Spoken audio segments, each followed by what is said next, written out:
Somo la muda huu.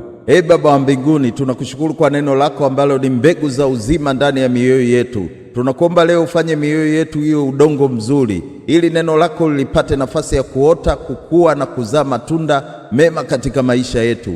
Bwana, usiruhusu mioyo yetu iwe kama njia ambapo adui huiba neno lako, wala kama miiba iliyosonga kwa shughuli za dunia hii. Tupe mizizi imara ya imani ili tusikate tamaa wakati wa majaribu na changamoto za maisha.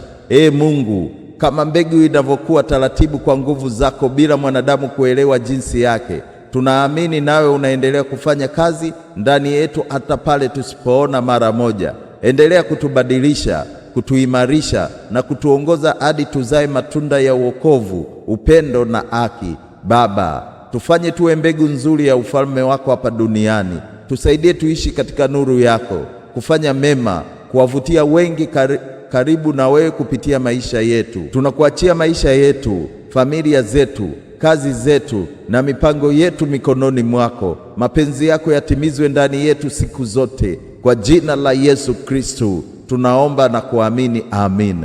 Leo ni siku na kesho ni siku. Mungu akubariki sana, amin.